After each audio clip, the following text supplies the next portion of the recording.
This is the World of Woocraft podcast by Lord Falconis, exploring the extremity and insanity of New Age extremism and pseudoscientific woo, one lunatic at a time.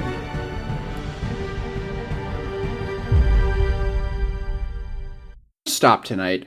A grad student tries to babble about God's presence in praying or scripting. I believe there is a God in manifesting, and should you be praying or should you be scripting and using the traditional manifestation techniques? I want to talk about why I think prayer is such a pure and more effective form of calling in desires in a way. Yeah, as you can probably imagine, this already got triggering. This is Devi Sitaram, a PhD student at the University of Cambridge who has made it her life's purpose to embarrass said university with her belief systems, which predominantly involve New Age and pseudoscientific beliefs.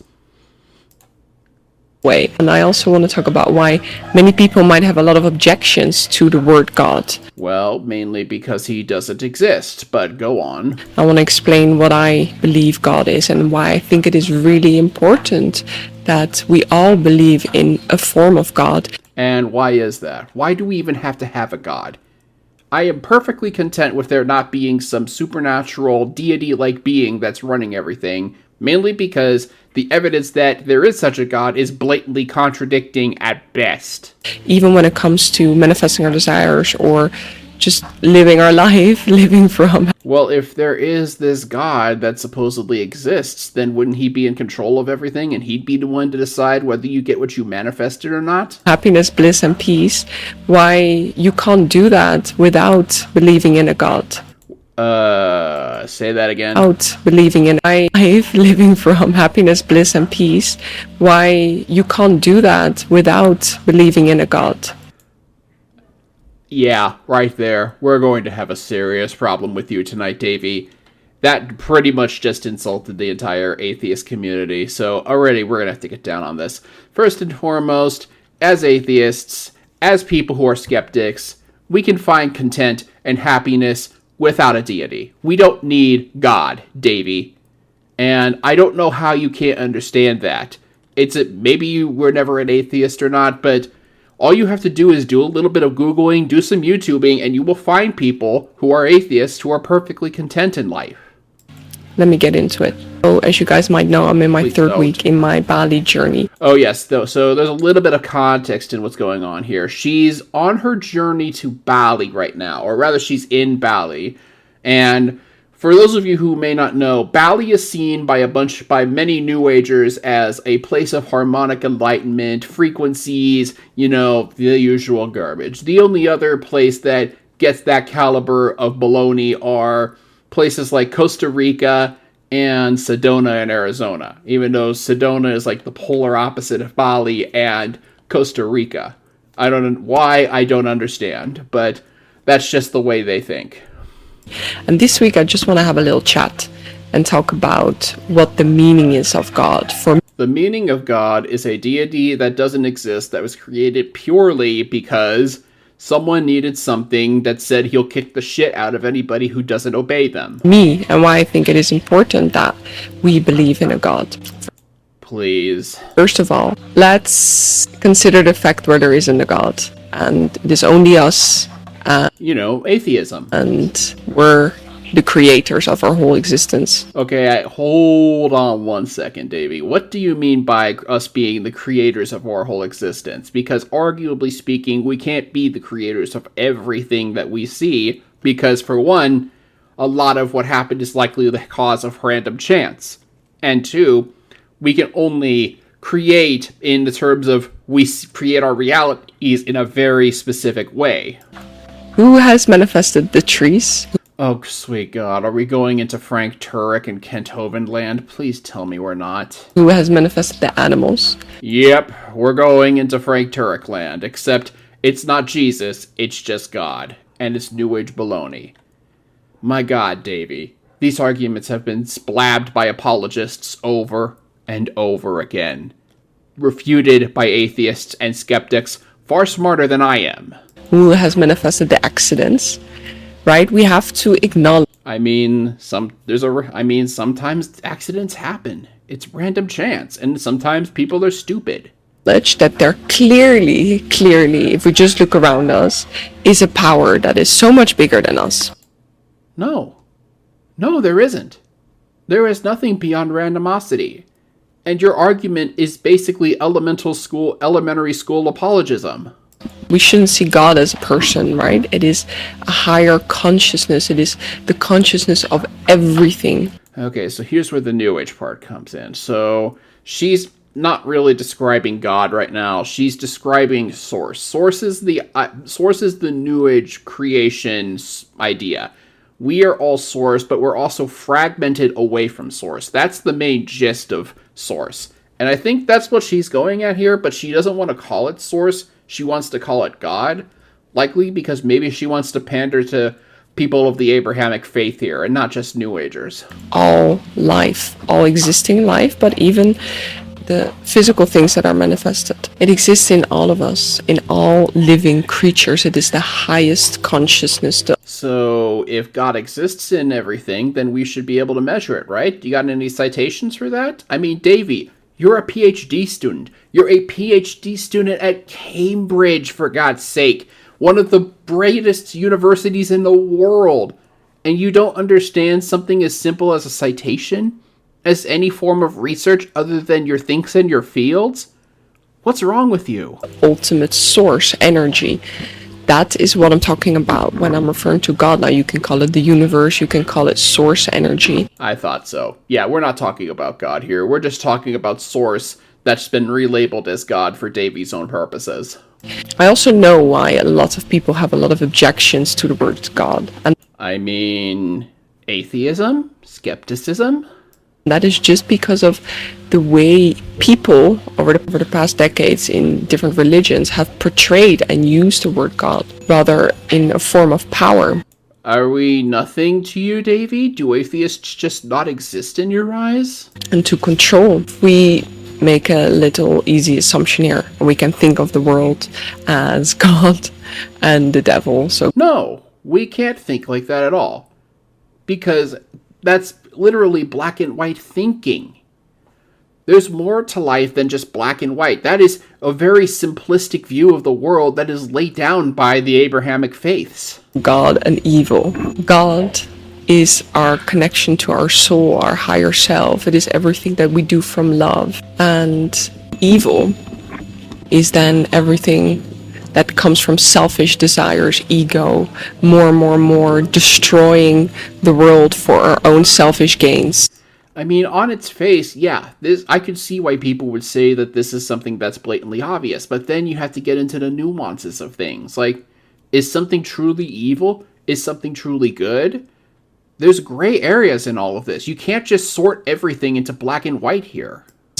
That is, let's make this little distinction here because this is the way I like to think about it. Now, if we look at how some religions in specific cultures have been using religion to control people, to suppress people, to make people listen to their rules. Uh-huh. There you are, Davy. There's the real reason why God exists. You just contradicted yourself and proved my own point. God was created and manifested, if you want to use that word, by humans to control other humans.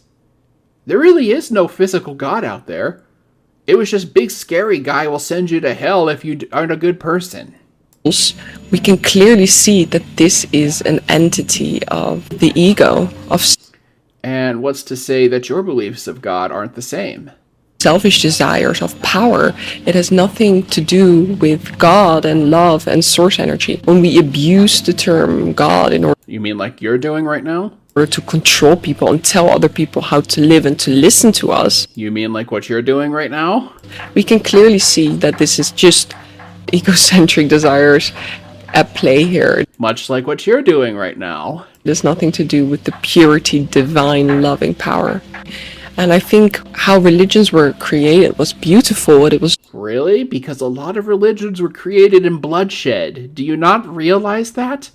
Some were created out of peace, but a lot, especially the Abrahamic faiths, were created as a result of, or in the process of being created, with a lot of bloodshed. Just to give people a set of rules to live by in order to get closer to God. And you're half right.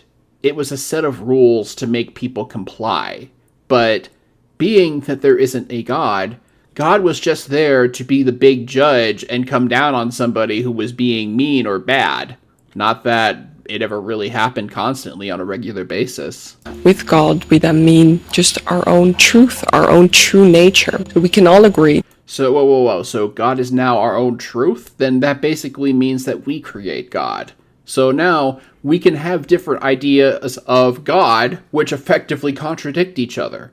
That's one of the big problems you can get with Source, is that if we are all Source, then we all conflict. Because you could have a set of beliefs and a philosophy in a being that is in complete contradiction of the other. How do you sort that all up? That there are things going on that are bigger than us, right? There is a universal power that is not in our minds. And it is nowhere else, because the universe is whatever it is. It is not something that is sentient. It just is. Following that logic, then there's aliens all over that would also believe in God. You would have to find that. And I know what you're thinking. You're going to probably... I haven't seen Davey cite anything about Pleiadians or Arcturians or anything like that, but I got a funny feeling that's going to be next on her list at some point. That is the source energy that connects us all. Even when we experience very magical coincidences, for example. Which are just coincidences. At that point, we also clearly realize that there are forces at play that are much bigger than us. Or when certain magical things happen to us that we couldn't have possibly thought of. Such as... It clearly shows again that there must be a higher divine force or power at play. I won't deny that sometimes freaky things happen. Freaky coincidences happen. Serendipity is a thing, but that's all random chance, Davey. It's not God doing anything. Otherwise, if there was such a God, that would be happening on a near constant basis. And that doesn't happen. Even though I've always been explaining a lot of manifestation and scripting techniques, I want to talk about... No, you haven't. You've just been taking your own pseudoscientific bullshit and taking what you know about quantum physics and chemistry and applying it to that to try to make it sound legitimate. About why I think prayer is such a pure and more effective form of calling in desires in a way. Are you serious? So... Now, this isn't even New Age anymore. You are now going into the realm of the Abrahamic faith, Davey. There are several reasons. The first thing that I find really beautiful about prayer, and just in general why I think it is important that we believe in a God, is because there is a level of surrender in believing in a God. That is literally straight out of the Abrahamic religion, Davey. That's not even New Age. And I know New Age culture ripped an awful lot off of the Abrahamic religions, and they in turn ripped off other religions, but I still have to point that out. So, don't get put off by the word God. Call it source energy, call it the universe, whatever. You can't even define. You're not even going to stick to your guns and call it God. You're letting people twist it into whatever the heck they want. That completely just makes it vague, ambiguous, and irrelevant. What feels good to you. But when we believe in such an energy, a higher force, a higher divine force, there's a level of surrender with which we can live by. We don't know it all. Our mind doesn't know it all. Well, no shit, we don't. But there's no being out there's no God that does either. Clearly, things that are going on that go beyond our imagination. And when believing in a God, there is a level of surrender here. Surrender to a higher divine power that clearly knows better what is good for us. No, it doesn't, Davey. No, it absolutely doesn't. This is something that I remember hearing when I was in Overeaters Anonymous, when I was in the program, is that God is in control. God knows what you want. God will see you through. Granted, in Overeaters Anonymous, there probably weren't as many deaths due to alcoholic-related diseases or overdosing that there would be in, say, AA or Narcotics Anonymous. but they were still present. Survivorship bias still applies here. You cannot say that and just blatantly assume that it's going to be true. Than we do at times. No, because even if God existed, the evidence has made it clear that maybe he doesn't know what he's doing all the time. For example, if you keep begging him to save your life and he kills you, well, then you're kind of screwed on that one. Is also, in a way, letting go of our ego, our selfishness, because we surrender to a higher divine power and let life play out according. You are literally describing every 12-step program ever at this point, Davey. This isn't even science. This is just religion. It's the same stuff that I heard all the time in Overeaters Anonymous. To how it is supposed to play out. Everything is perfect. Even the lows, they're just part of our lessons. And when we have that level of surrender, we can enter much more blissful frequencies because we stop. Yeah, that doesn't always happen. Believe me, I saw it all the time in 12-step programs. Resisting the present moment. We just surrender to life, surrender to God. If we keep just living from the ego and our desires and our mind. And that doesn't actually stop people either. Believe me, there were people in OA that I knew who definitely had a fucking ego, by the way. Some who had been in the program for years. Old-timers in particular. They felt like they could strut around like their farts didn't speak because they had been, abstinent for 10, 15 freaking years. And we think we can script our whole life. This desire will never be fulfilled. We will always just want more and more and more. And when we, on the other hand, just enter this frequency of surrendering to life in a way, of course. And this is all kind of contradicting her own arguments about the law of attraction as well, because with the law of attraction, don't you want to pursue more? Don't you want to attract more into your reality? Now you're saying that you shouldn't be trying to attract more into reality. We can still ask for things in our prayer, but when we have a level of surrender, we also stop resisting the present moment so much. So we can ask for things, but we also don't need to ask for things. Which is the source of why we feel unhappy. It's because we want things to be different. Well, no shit. Because things are not going in the way that we want it. So you see how this is all very ego-driven. No, because the truth of the matter is, there's more than one thing going on in reality, and you are not the sole person controlling it. And even if God existed, then God wouldn't be that person either. There are a multitude of things going on, and it's beyond, and while there are some things in our control, there are a lot of things that aren't. Secondly, I think why it is important to believe in a God, because it takes you away from the ego, from only your selfish desires. Again, that is not always true, Davey. And it actually thinks about, when you pray for something, you don't just think about your own interest often. There is a certain level of respect for the collective that comes with that. So that's the collective. That's not God. That is more socialistic. So maybe you should be thinking more in the ideas of working towards humanitism or humanism. That sounds a little bit better than saying God. You're not going to pray to destroy someone, right? Tell that to some of the people in the Spanish Inquisition. There is a level of love that immediately comes with a prayer. Of course, we can pray for things that are... And really, hang on one second, because I think I can disprove that right now about the whole destroying thing. Hang on. There we go. Why don't I go ahead? Now, the Christians watching this or reading this on the podcast, you might be a little bit familiar with Psalm 144. If not, let me go ahead and read it for you. Psalm 144. Praise be to the Lord my rock, who trains my hands for war, my fingers for battle. He is my loving God, my fortress, my stronghold, and my deliverer, my shield in whom I take refuge, and who subdues people under me. So, what was that about prayer being peaceful there, TV? O Lord, what is man that you care for him, the son of man that you think of him?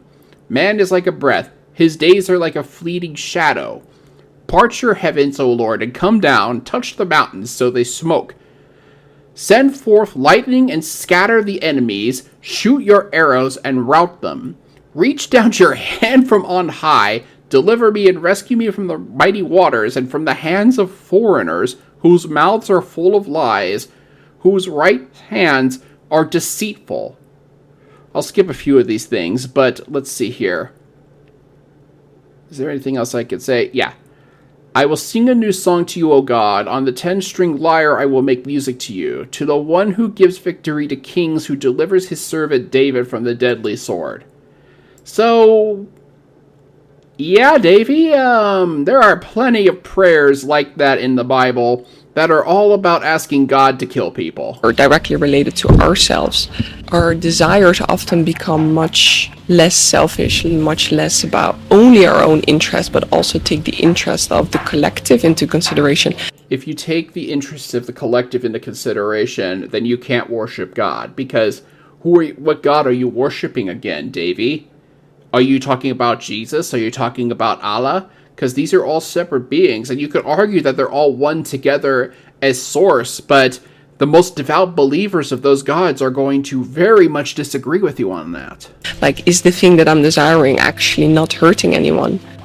I can give you a bit of some proof on that. On the otherwise, you can definitely desire stuff that will hurt others, and you'll get it, and they get hurt.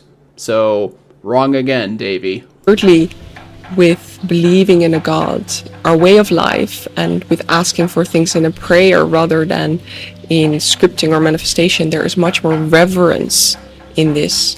Much more, again, taking the interest of the collective into consideration. You are not as taking the interests of anybody into consideration except for the deity you are worshiping. Do you not understand the idea of prayer and worship?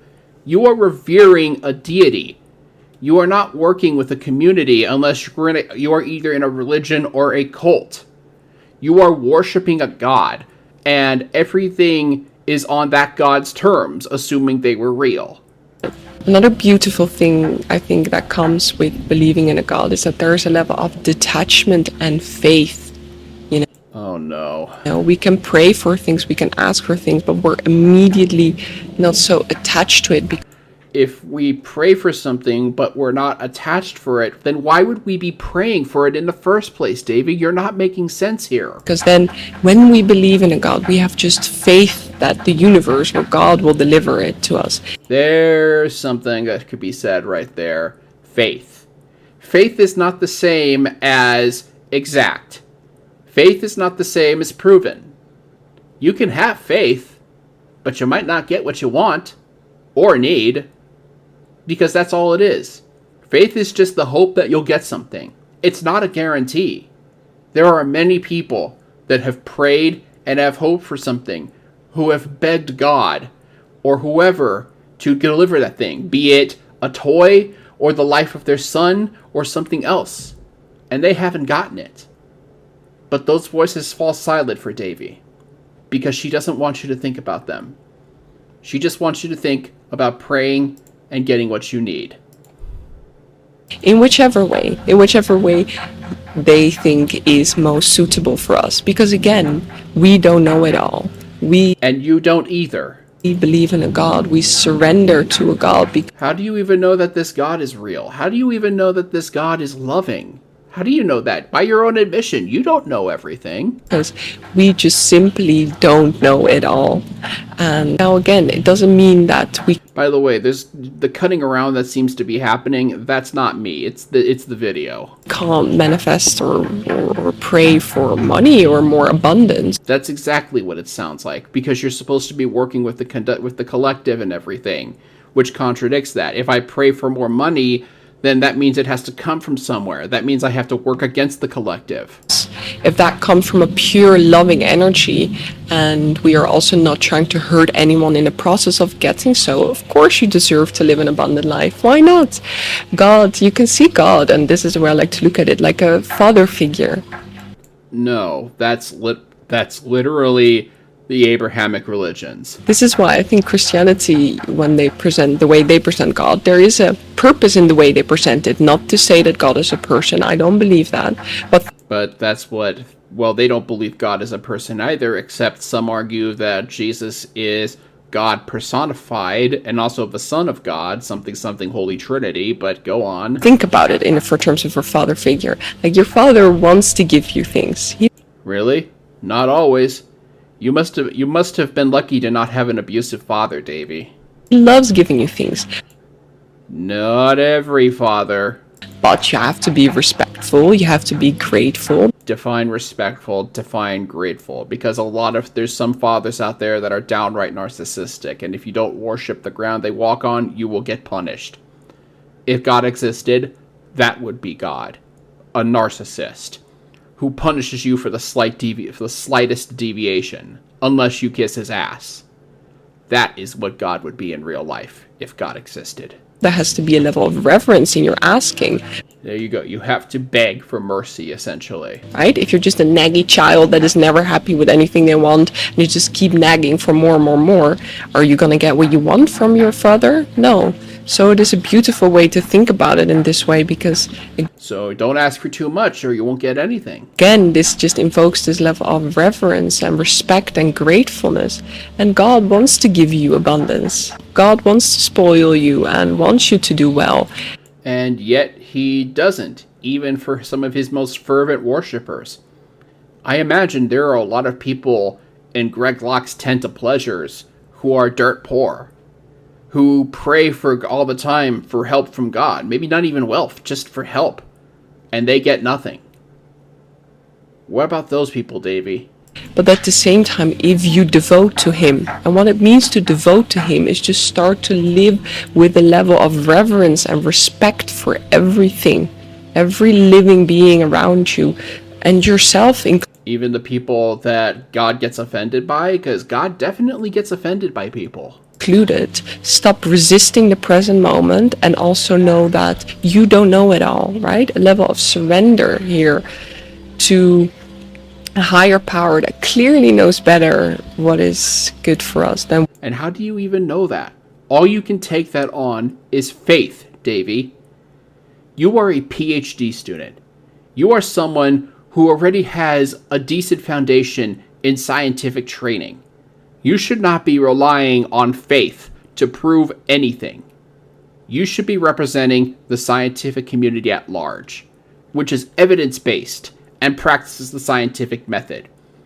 And every time I cover one of your videos, you are an insult and a slap in the face to everything that you claim to represent as a PhD student at Cambridge.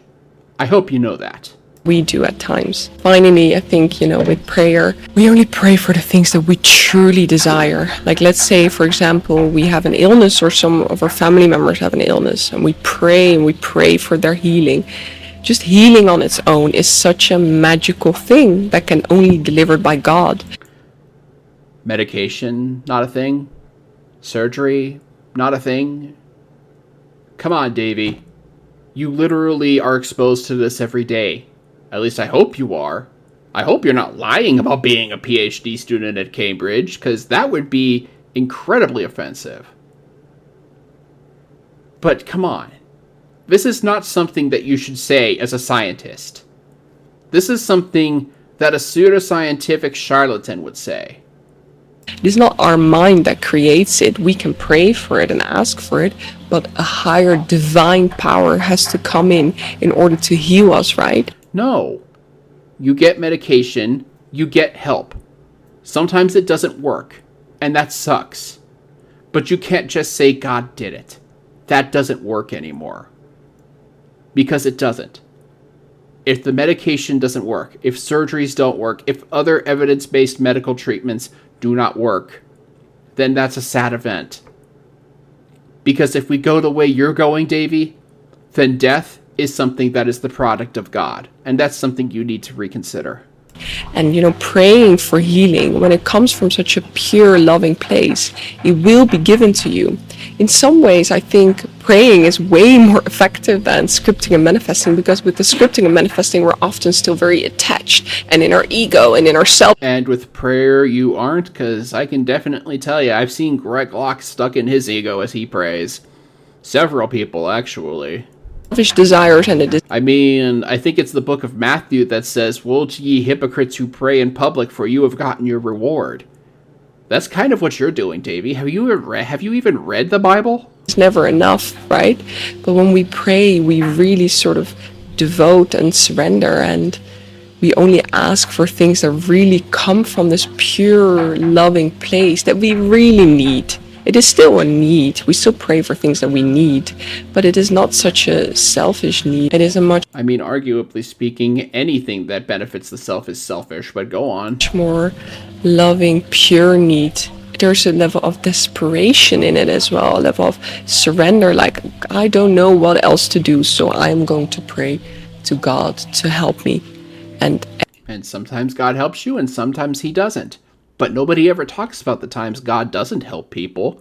It's only the times that he does, because once again, when it comes to religion, a lot of it is factored in by survivorship bias, and something that Davy should be understanding herself as someone who claims to be a scientist. Every time I've prayed, things have magically appeared and improved. But it is also No, that's just you cherry picking, but go on. like you don't waste your prayers on small little things. You're not gonna pray for new AirPods. Why not? I mean, if you absolutely need the AirPods, that's something that you can pray for, right? Isn't that your argument, Davy? See my AirPods or pray for a new camera, or at least I didn't. You know, when you pray, it is like praying for healing of a part of me, praying for more abundance or love in my life from a true surrendering, loving reverence frequency. What does that have anything to do with God? What is frequency when applied to this thing? God is not a frequency. Now, to end this video, I want you to try and meditate, focusing on your third eye. That is something I never expected someone who claims to be a scientist or someone studying to be a scientist to ever say. And imagining the power of God, of whichever God, source energy, however you want to view it, right? Imagine that energy pouring into your crown chakra, into your third eye, into your body. And do that before you maybe said a prayer, or let it come from That's literally Overeaters Anonymous, Davey. a loving and pure place. Because if not, and if we want to script and control our whole life, that also creates a lot of negative karma for ourselves. How so? I love that you say that right when you've got about a minute left to go on your video. Yeah, I hope this is not too contradicting to It is completely contradicting. every single other video I've ever made. It is an absolute contradiction to everything you've ever said. Like, do you not even keep track of your own beliefs, Davey?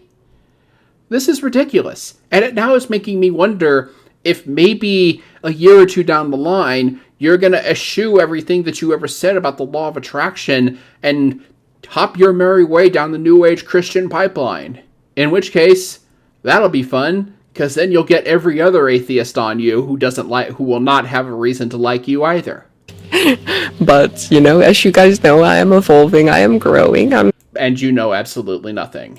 turning into a different person, so I have to share where I'm at currently, and Is that a dog whistle? I hope you got something out of it. And also know that I'm still offering 5-week identity shifting courses for Of course you are. Yeah, we're gonna end your video. It's absolutely ridiculous that someone like Davey can say that she knows that all of these things are happening and that God is this, but God is also not this, and that prayer is important and you can't just ask for anything, but you can also ask for everything. It's just proof of what she herself said several points in this video, which is that she knows nothing.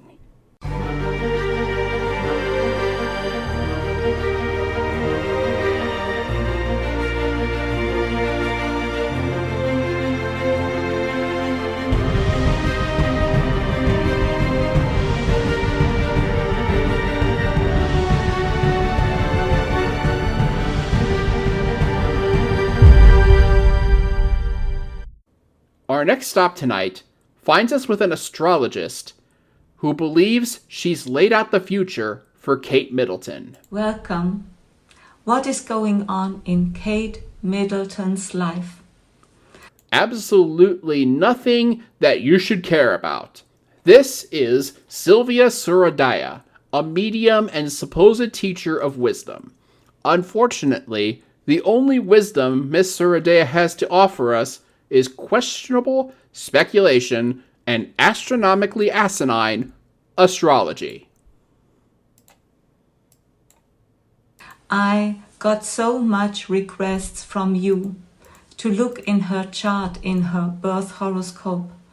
So, Miss Suradaya is an astrologist, and what she's about to do is she's going to pull up the birth chart of Kate Middleton and discuss it. And one of the things that I'm going to hit up several times throughout the video is that the positioning and the alignment of the planets has changed so significantly since these charts were first made that if there was any form of validity to them, they would be absolutely inaccurate by now. But let's go ahead and see what is in the future of Princess Kate Middleton. And to see more about her future. And today I will give you more informations, and at first I will really send Kate my blessings and my honor, and she's going through a great transformation. Really? Because according to Elizabeth April, she's actually a clone. This is not easy. I'm not joking about that, by the way. And I think we all can send her our love and our compassion and support her in this difficult time of her disease. And she does have at this point, she actually has a type of cancer right now, so she's not lying about that. But as we get further into it, we're going to see that she's full of nonsense when it comes to Kate. Also, we have to understand, we can check all the planets and the birth horoscope, and I will also give you more information about the future of Kate today. But this is all only a prediction we can see there. It is all about the soul. There you go. It's just speculation. Why even watch this damn video? What the soul wants to experience and how the soul decides. So that's really important before I start. But now So that's basically her disclaimer. Well, this is just me thinking what could happen, but it totally may not happen. So if it doesn't happen, don't come yelling at me about it. Take a look on her birth horoscope. And this is really an amazing birth horoscope of Kate, because she is born under a lunar eclipse. Only about half an hour later, the eclipse happened after her birth. If that means that the eclipse didn't happen when she was born, by your own admission, why are you saying that an eclipse happened when she was born and then say it actually happened an hour and a half after she was born? That makes literally no sense. And even with that factoring in, a lunar eclipse is something that happens on a very regular basis. It's not like a total solar eclipse, which happens very rarely. Lunar eclipses happen like many times during the year. That's really... And following that reasoning, anyone else who was born under that eclipse was also super duper special as well. Amazing. And Prince William, her husband, is born 6 months later. After this lunar eclipse, what does that have to do with anything? Where Kate is born, he was born under the solar eclipse. And this solar eclipse happened in the same house, in the same zodiac sign, like the lunar eclipse when Kate was born. You mean the eclipse that happened an hour and a half after she was born? Again, this means literally nothing. Solar eclipses are just a natural thing that happen. They're not some weird, amazing phenomenon, contrary to what Ralph Shart might try to say. And this is really a great karmic bonding, you can say. They are really deeply connected together. And also, if you think about the moon stands for the queen, and the sun stands for the king. And when we look on the charts in Kate's horoscope, we see that the sun is in the 7th house, and the 7th house is about our relationship, our partner. And there sits the sun. And also, And what does any of that even mean? William has his ascendant in the same zodiac sign, in Sagittarius. This is really amazing. And Why is it amazing? You haven't given any reason as to why it's amazing. You're just saying it's amazing. connects those two But I thought we were talking about Kate Middleton. birth charts really deep. That's really amazing what we can see here. But now let's look more. And we see her ascendant is in the sign of Cancer. And this means she is very emotional. She can feel deeply, but she will not show her emotions. The sign of Cancer is like the crab. He hides his soft emotions. Crabs don't hide emotions. They really don't have emotions. I don't even think they have the brain capacity to understand emotions. Behind the shell. And we see that the ruling planet of Cancer here is in the 12th house, in the sign of Gemini, and with Rahu. And this means that So let me explain what all of this means. So these are the positions of the stars that were supposedly happening at the time of Kate Middleton's birth. So these were the stars then. But again, as I've said, when these astrological charts were created, the stars were in different positions than they were now. So they're all completely irrelevant. the sign of Gemini is about public and to be seen, and the moon stands also to be seen, and also our internet, our communication devices. And why are we even talking? It sounds like you're just deviating off of a celestial tangent now. TV, all those things we find in Gemini. So we find our internet in Gemini. What do you even mean by that? It just sounds like pseudo-babble to me. And so it's really for her a very important part of her life to stand in the light, you can say. What does that even mean? Are you implying that Kate is a narcissist? And yeah. And also with the moon in the 12th house, this means she wants to have her private sphere. But Well, I think a lot of people do, especially when they're constantly in the public limelight. Kate Middleton definitely wants privacy. I think we all do. also with her emotions, she wants to hide her emotions. She always will be very straight and also very serious, but her emotions she will hide. I mean, she has to put on a face. She represents the royal family. As a member of it, she is a representative of it. If she blew her stack, it would make worldwide news. The royal family would be embarrassed by it. So of course she has to keep her emotions under control. And we can see more about her seriousness in the 3rd house, because there we find Saturn and Mars in the sign of Virgo. And Virgo is connected also to our work we do.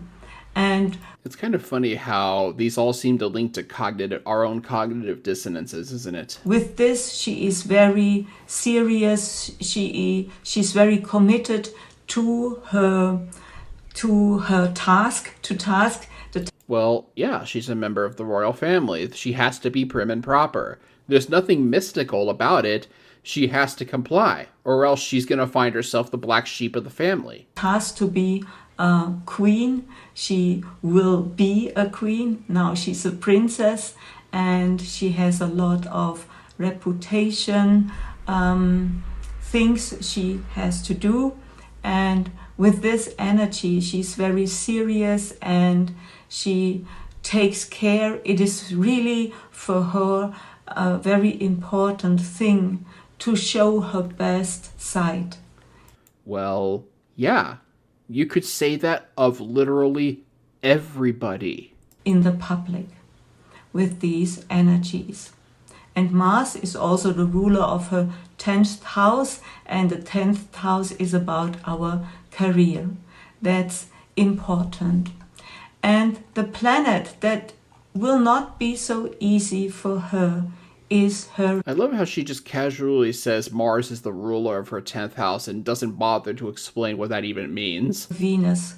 Her Venus is retrograde and also the planet, the most difficult planet in her horoscope. And Venus sits in the 7th house together with Mercury. And Mercury is also the ruler of the 12th house. So it also connects with her husband. How? How? Like, you're not even explaining it at this point. And her public duties she has to do, and she wants to do. She wants to do a good job.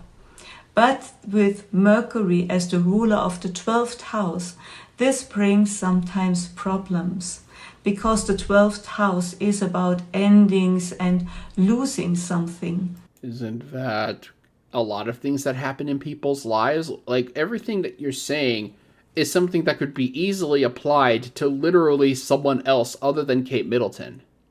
And so her marriage is a very important topic for her. Also, the sign of Gemini, Mercury rules, is a house where it is about our subconscious and our subconscious fears, and this connects to her husband and her marriage. She can have maybe some fears about this. That's literally everything that happens with a marriage, though. There's always things that you worry about. There's always an anxiety. Ask anyone who has ever gotten married. Ask anyone who has ever gotten cold feet. There's plenty of stories about that.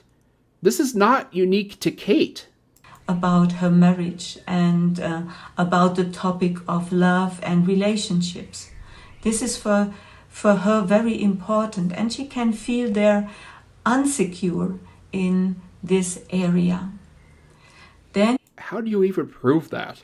we take a short look in the D9 horoscope, Navamsha, before we check more about what will happen this year and also how will her illness develop. How does that even mean? This sounds really dark and foreboding. And in the D9 horoscope, this is a horoscope that shows us the fruits of a life and also more about our relationships and our marriage. And It seems like everything you've described so far discusses relationships and marriage. Like, what doesn't at this point? What planet doesn't? if you are interested to learn more about Vedic astrology, I have an online course where you can learn everything about Vedic astrology, how to read fuck your chart. what will happen the next year in Kate's life. And this is really a very special chart. It is called the Varshafal horoscope, and there we can see 1 year. And in this chart, in this horoscope, she has the ascendant in the sign of Taurus, and we look where the ruling planet sits, and the ruling planet is planet Venus. I thought you said Venus was the difficult one. It sounds like it's a benefit now. Also Venus, and I forgot one thing, in the D9 horoscope, Venus is also a very important planet, and Venus sits there in the D9 horoscope in the sign of Taurus, really near difficult fixed star. We call it Algol. And also Princess Di had this connection too with Venus and Algol. Are you implying that Kate is going to have an early death now? Because that's what it seems like. This is not easy, and it is about relationships, marriage, and also... You've said that already several times. Venus is connected to our reproduction organs. So this is really important because Venus is also the weakest planet in her horoscope. So this But you also said it's the most significant. Why are you contradicting yourself? brings up the topic of those organs for the reproduction that are really weak. Yeah, we do not really know where the cancer is she has, but I think They literally said it. In fact, I don't remember what it was, but let me look really quickly. Cancer.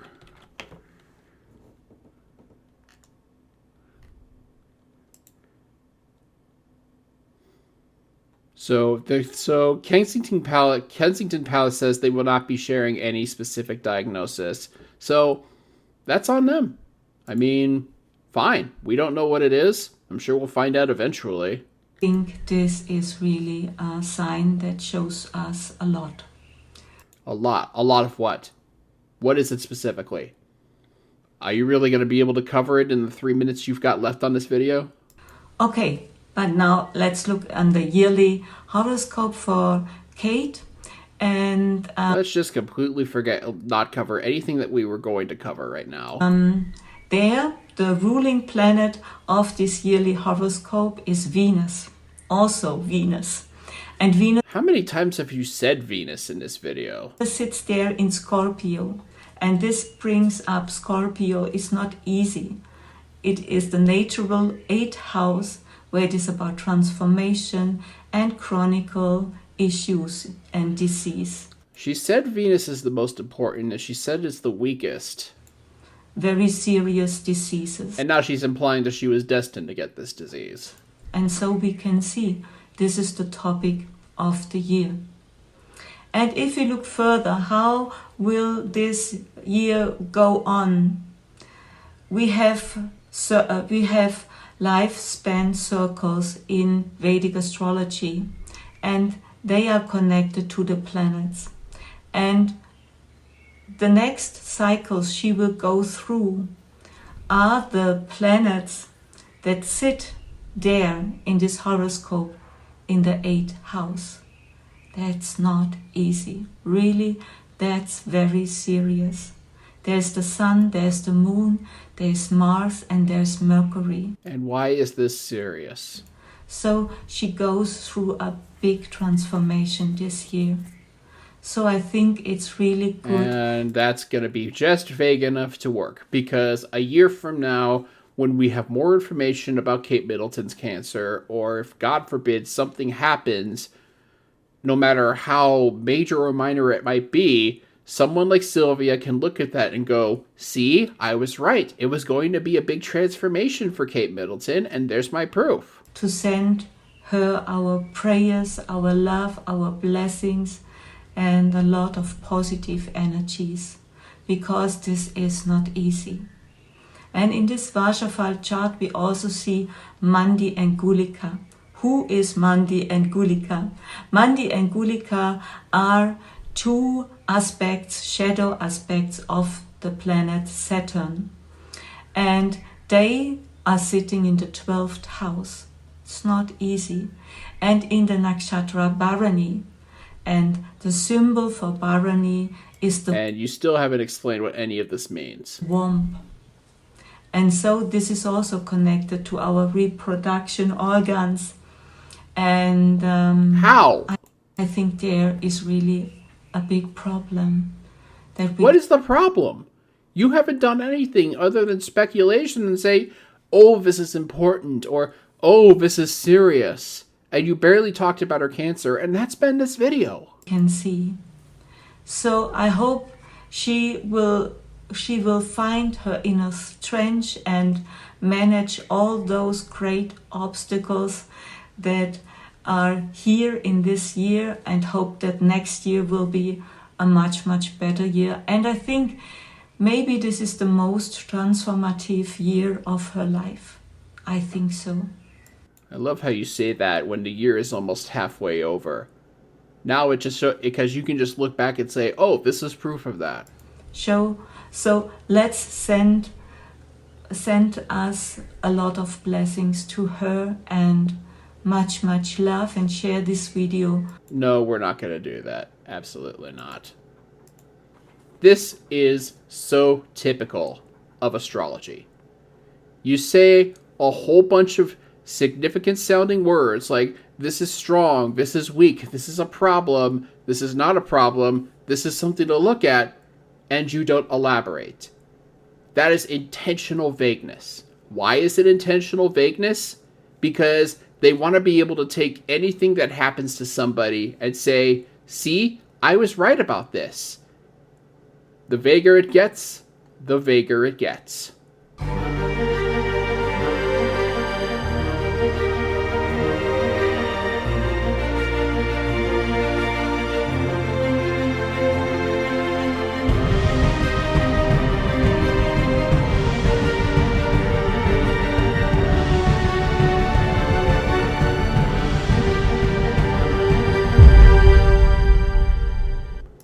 Our final stop tonight involves a man who thinks frequencies determine our life. The frequency that you're tuned to determines the quality of your life and every single outcome that takes place in your life, literally. Literally, huh? Literally. We'll see about that. This is Nathan, owner of the channel Vibes and Frequencies, who believes his reality revolves around love for sharing healing energy to uplift and inspire others, his words, and bets that if you're watching him, you might have that in common with him.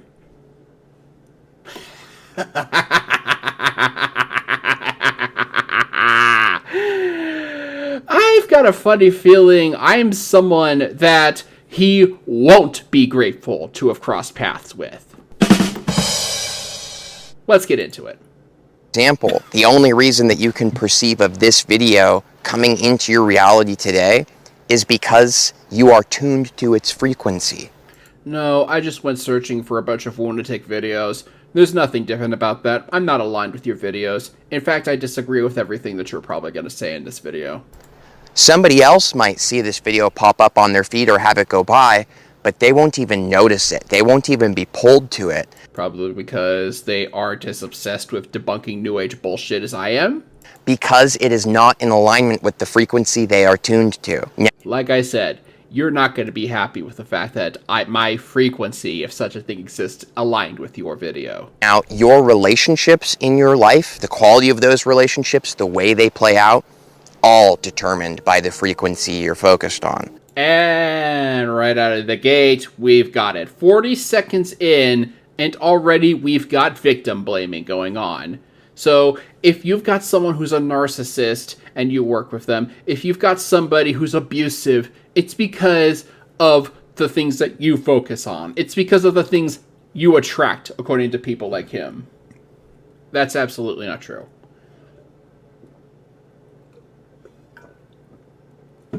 Drinking some water here.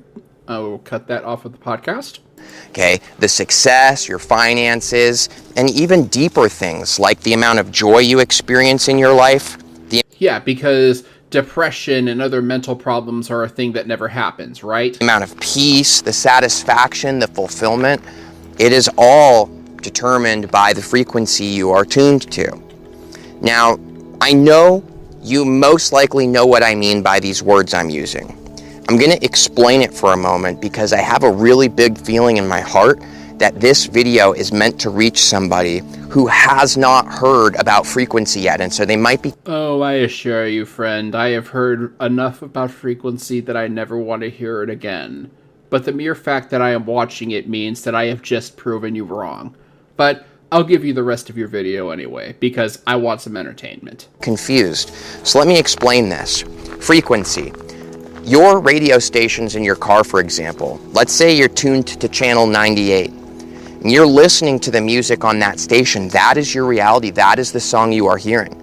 But there's all these other channels that exist, and there are alternate realities you could have... And there we go. There's the science part of it, the whole radio frequency thing. And then he starts firing off the rest of his bullshit. Imagine right now where you change the channel to a different song, a different station, right?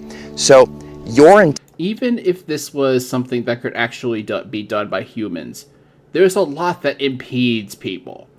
When you have depression, your brain goes out of control. You start getting overwhelmed by stuff, and you don't have complete control out of it. Because believe me, if people with depression could just tune that out and control it, wouldn't they fucking do it? entire life right now, think of it as literally like a song that's playing. It's like an orchestration, a sort of music, and it is based on what you've been tuned to up to this point. So your entire life, all of it, everything that's happened in your past that's led you to this moment right now. Really now? So how about if someone is born to abusive parents there, Nathan? How the hell did they attract that? They weren't even born, and they were attracted to those parents. What do you say about that right there, pal? It has always been about what are you tuned to. Tuning is really about focus. So what he's implying is, if you are a child who had abusive parents, you somehow focused on that. Do you see how sinister this kind of mentality can get? You focused on. What are you choosing to give your attention to? Right? A lot of people are tuned to the frequency of things they don't like. So they experience more and more of what they do not like. Yep, he's talking about the law of attraction, but he has yet to actually say the law of attraction. So, if you think bad things are going to happen to you. If you think good things, then good things are going to happen to you. And apparently there's no in-between to people who believe in the law of attraction. Outcomes in their life are always ripe with things they do not like. Whereas somebody else who theoretically could be living the exact same situation, the exact same things happening in their life. Probably doesn't have PTSD or some form of mental trauma. Same person, right? Two alternate realities. This person chooses to be tuned to the things that they appreciate.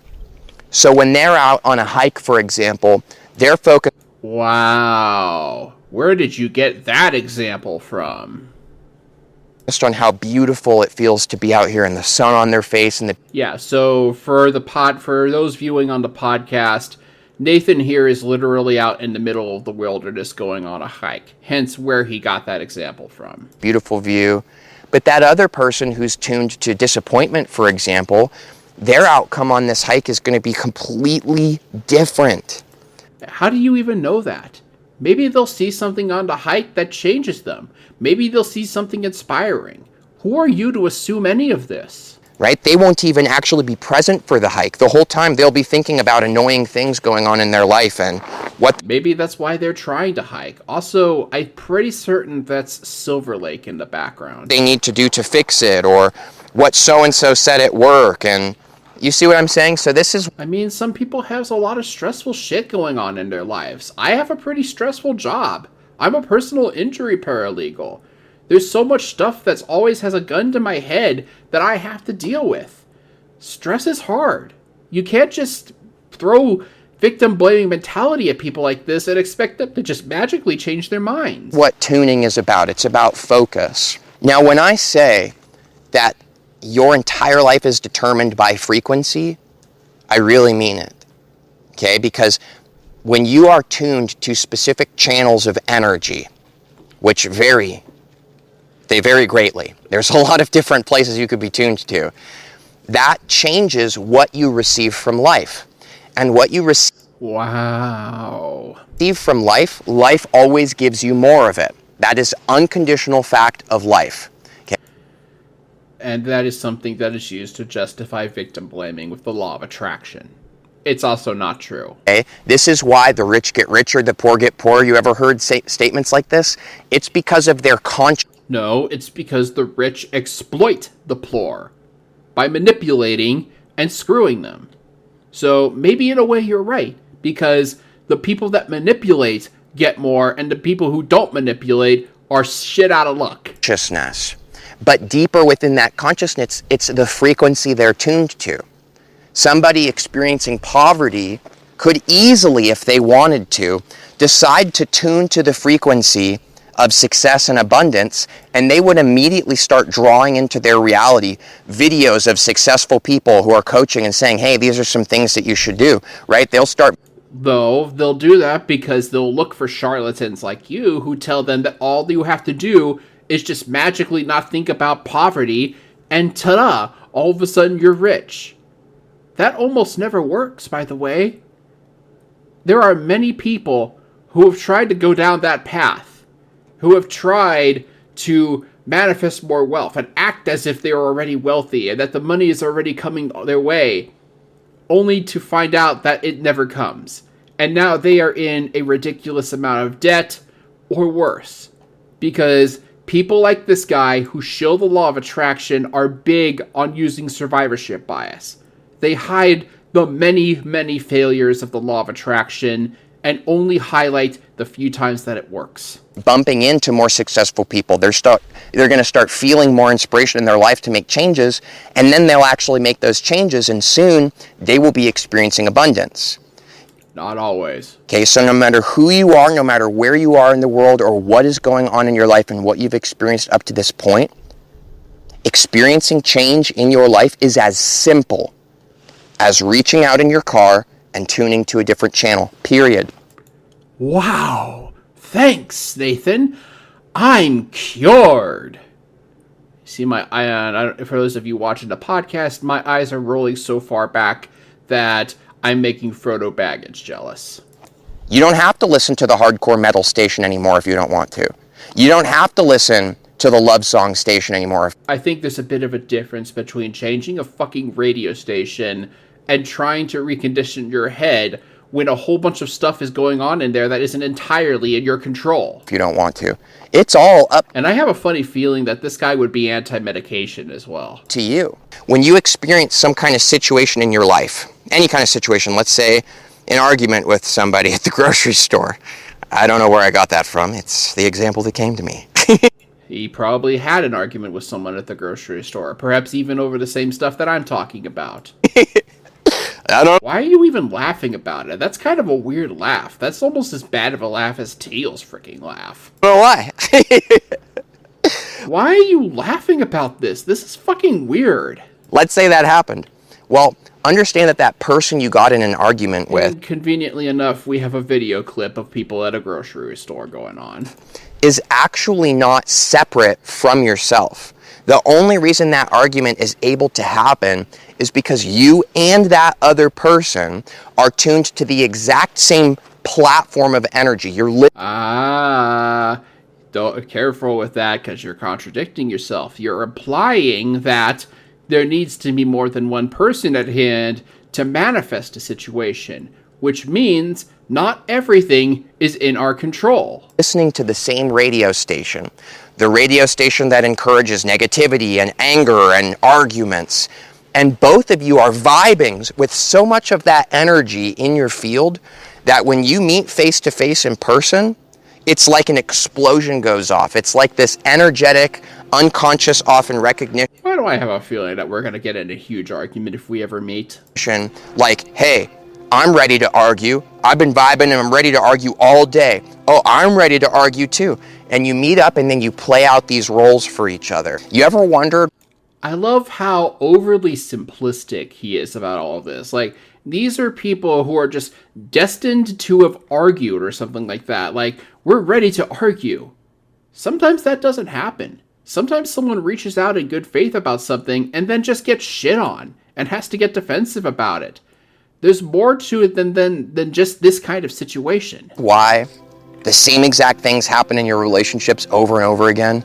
Or why the same stuff happens with money in your life over and over again? Or why because a lot of people have near poverty wages because billionaires exploit the economy. Same feelings happen within yourself over and over again.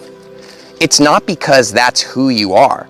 That's the mistake most people make. They identify with it. That's not why it's happening. It's not because it's who you are. It's because that's what you're tuned to. And so you keep recreating. So you just have to stop thinking about it and everything will be better, right? How many of you have tried to think better about getting money and not happen? I'm guessing most of you. over and over again the same unconscious energy patterns and cycles in your life. You need to shake yourself free of that. You need to kind of loosen your identification with these things and realize you are not the music that is playing. You are the one who has been tuned to that station. That's who you are. You are not the song that's playing. You are not the things that are happening in your life.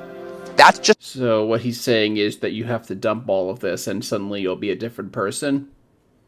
It doesn't work that way. Just the song that's playing, because of who you really are is tuned to frequency-wise. Is this making sense to you? If you have questions about this, let me know. I can make more videos on this topic and dive... Please don't, because it's basically going to be you saying the same garbage over and over again. ...in deeper with your guys' questions, so just let me know. I'm open to making more about this conversation. The channel name is Vibes and Frequencies. We're ready for this. We were born for this, baby. It's all about frequency, everything. Yeah, everything is about frequency, yeah. Except that it isn't. So if you want to shift frequency, then you need to stop playing the station that you've been playing over and over again. So what does that mean? Let's say that you're tuned to the frequency of you notice all the things that you don't like about life.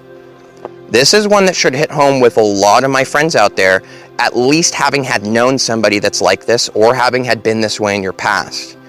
So you're going to focus on people who might be depressed, who might have trauma that makes them not want to focus on all the good stuff in life. There is good stuff, but sometimes the pain is really great, Nathan. Do you not think about that? Where you are so used to noticing all the things that you dislike that you tune greater and greater to the reality of dislike.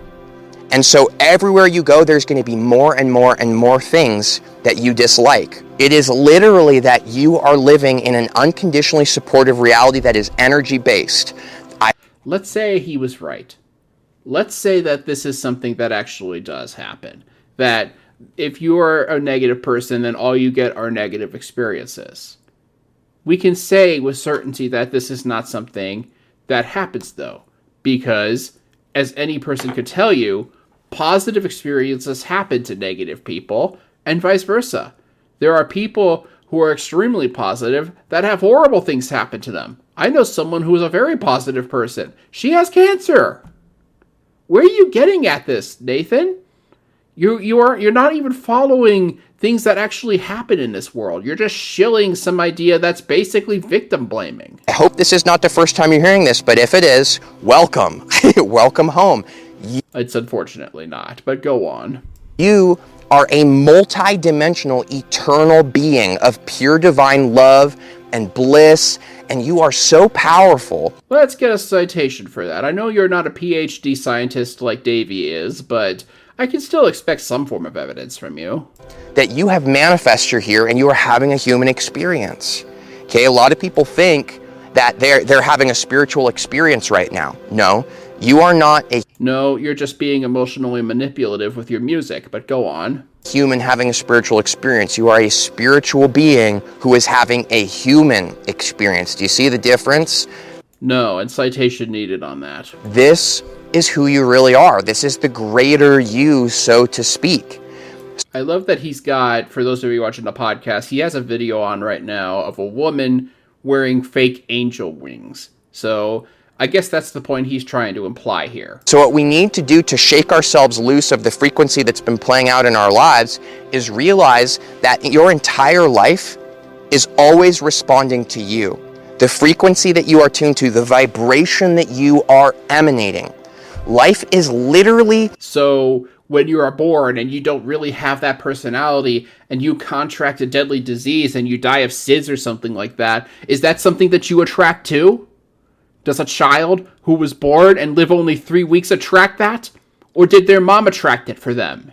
And if that's the case, then you're disproven again, because that means someone else's vibrational energy can affect someone else. Like a mirror. Life is literally like a mirror. Now, if Oh no, we're not going into the mirror thing. Teal likes to use this all the time. you don't like what's happening in your life, and you're yelling at life, why are you doing all this horrible stuff? Why does nothing ever get better in my life? That is the same thing as standing in front of a mirror seeing that your reflection is angry and yelling at the mirror to get it to change. No, that is not, because again, there's more going on in the world than just what you can control. And that's something that you're very vaguely trying to hide away from that. Because by your own admission, there are even people who can affect things because they might be on your frequency, even such a thing were to be. Stop being angry. I hate that you're always angry. I'm angry about being angry. All you get in that mirror reflection is more of you being angry. Do you see how actually simple this is? Right? If you want to see your reflection in the mirror change, if you want to see your reality change, he's just overly simplifying it, as if you can just magically pull your head out of your ass and that's just going to completely do a 180 about the entire world around you. Newsflash, it won't.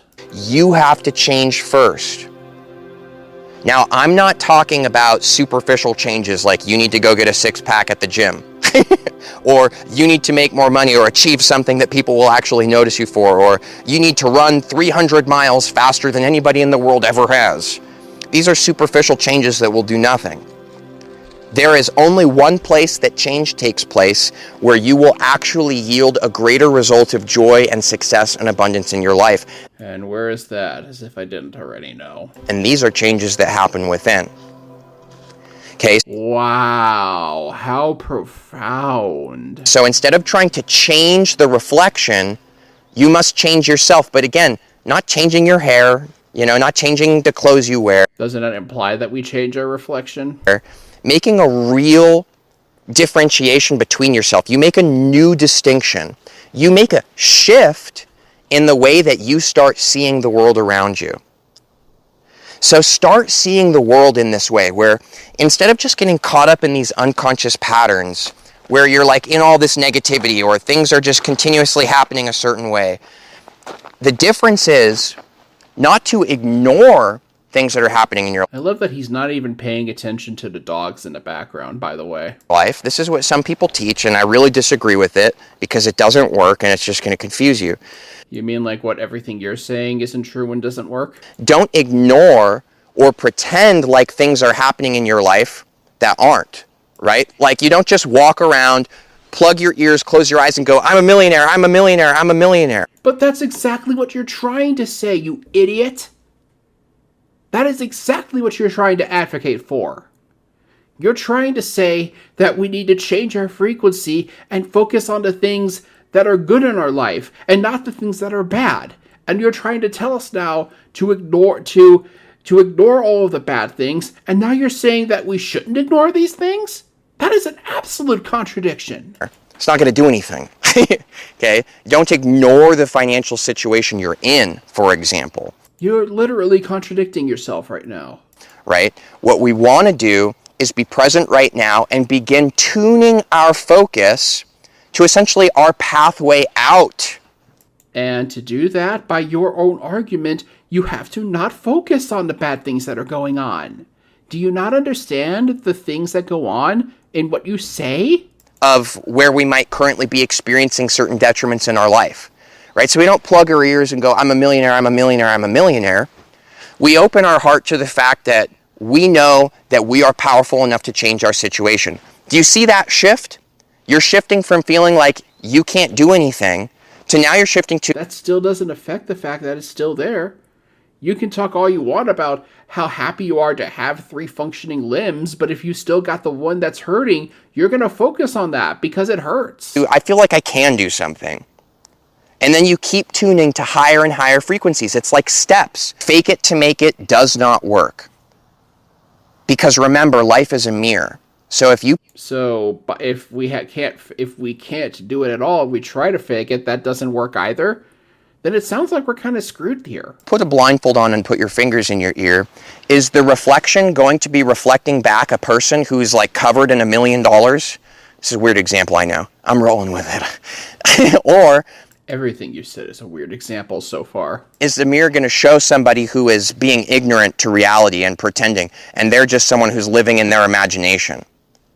Okay? Do not leave reality Don't dip out and go live in some fake fantasy land in your mind because it makes you feel safer and more comfortable.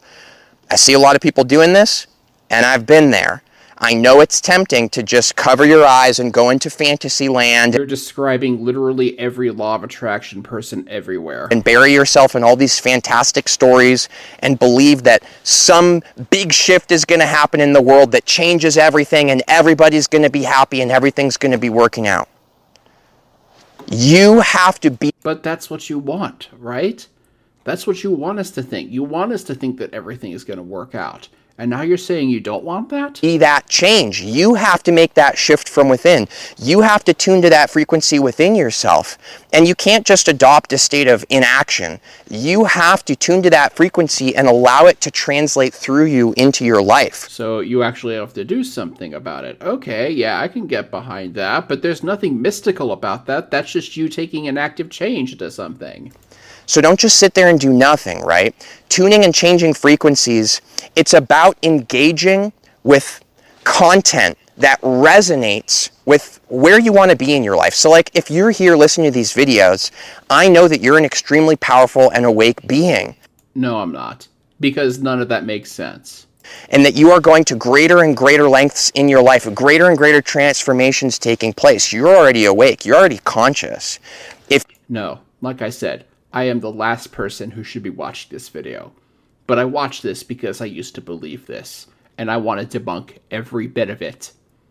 As I've said before, I am going to be the last person that you want watching this video. If you are consuming the content that I make, that tells me a lot about you. It tells me that you're destined for greatness because I know what I'm destined for, because I know what I'm focused on, and I know I'm unstoppable. So the only way that you... Yeah, sure. You're unstoppable until something happens to you.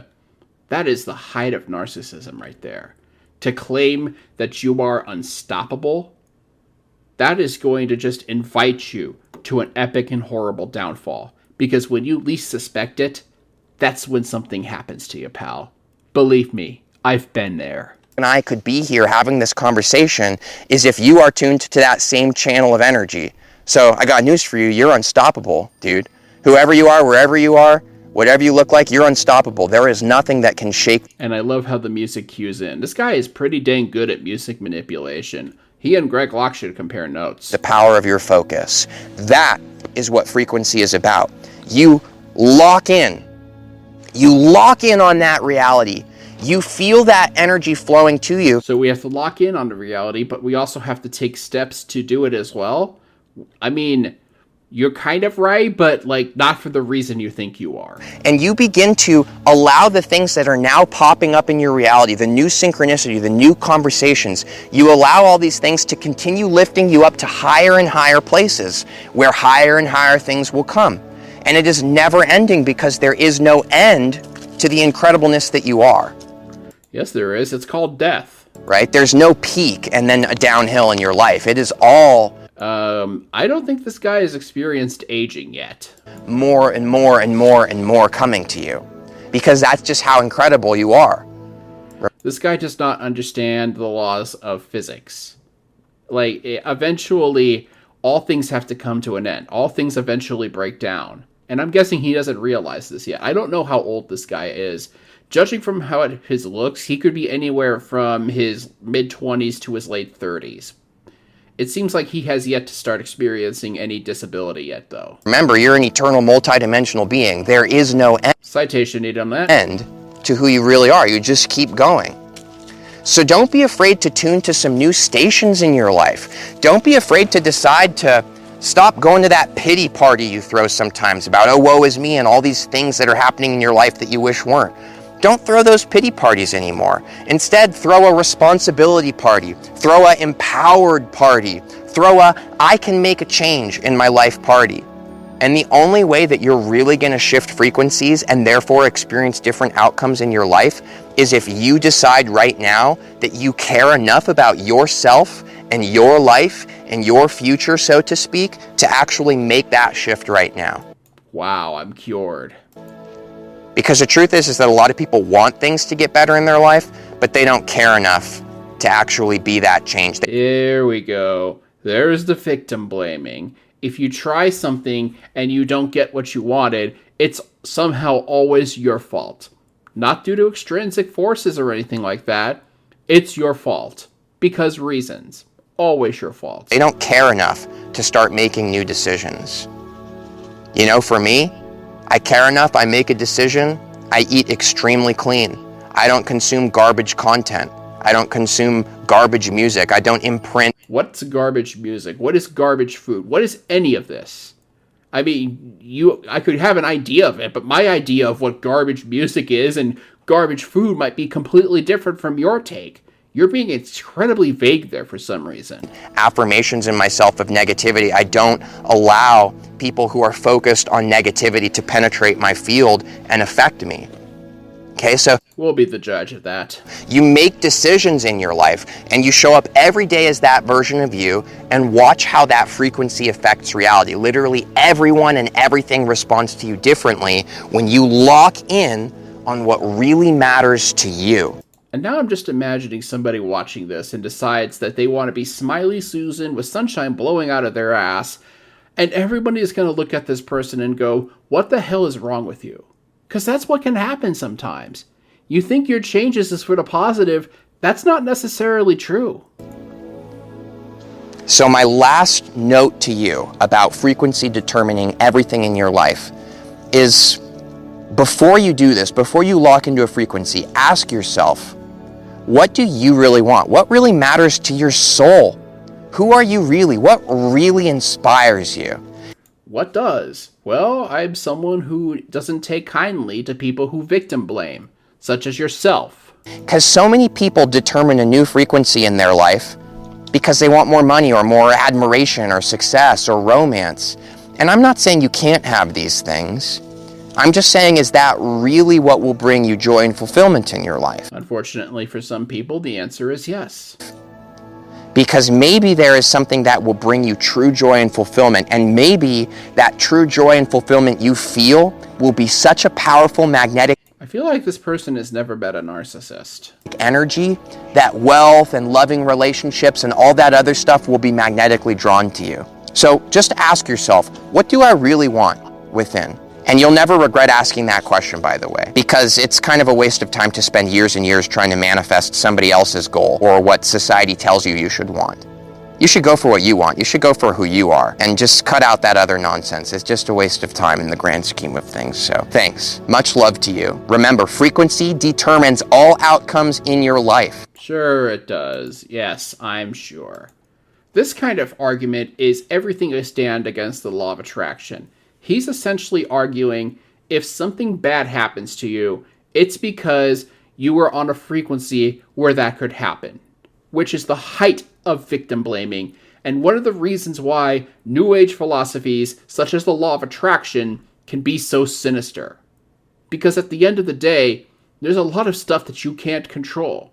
But people like Nathan here will try to delude you into thinking if bad things are happening to you, if your workplace is toxic, if there's bullies at the school that you're at, if your parents were abusive, then it was somehow your fault.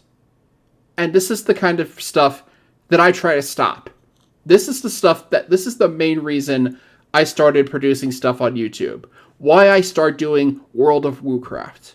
It's because we need to stop the victim blaming that comes with New Age ideas such as the law of attraction.